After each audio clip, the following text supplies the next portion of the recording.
ময়মনসিংহে circuit house মাঠে মিজানুর রহমান আজহারীর মাহফিলে মানুষে পেলাপিলি করে কিছু মানুষ আহত হয়েছে আর মাহফিলের সৌন্দর্যটাকে নষ্ট করে দিয়েছে কিছু কিছু মানুষে।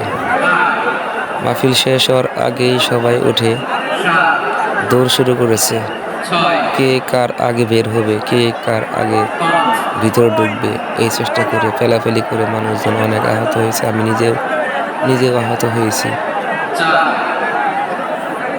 ডক্টর মিজানুর রহমান আজহারীর মাহফিলে এই মানুষজনগুলো এই পেলাপেলি করে আহত হয়েছে। তো সব ভাইদের উদ্দেশ্যে আমি বলতেছি যে ওয়াজ মাহফিলের প্যান্ডেলে ওয়াজ শোনার জন্য গেলে যেন কোনো মতে অশৃঙ্খলা না করে, একদম আমি সব দেশবাসীর জন্য বলতেছি ওয়াজ মাহফিলে গেলে যেন সুন্দরভাবে আমরা ওয়াজ শুনতে পারি, সেই প্রত্যাশা করতেছি, সবার উদ্দেশ্যে বলতেছি। আর ভিডিওটি দেখে অবশ্যই কমেন্টে লিখে দেবেন যে এই ওয়াজ মাহফিলে গিয়ে যেন শান্তশিষ্টভাবে সবাই ওয়াজ শুনতে পারে। এই কমেন্টে একটু বেশি বেশি লিখবেন, যাতে যে পেলাপেলি করে যে সমস্ত মানুষ অশৃঙ্খলা করে ওই সমস্ত মানুষের কাছে যেন পৌঁছে যায়।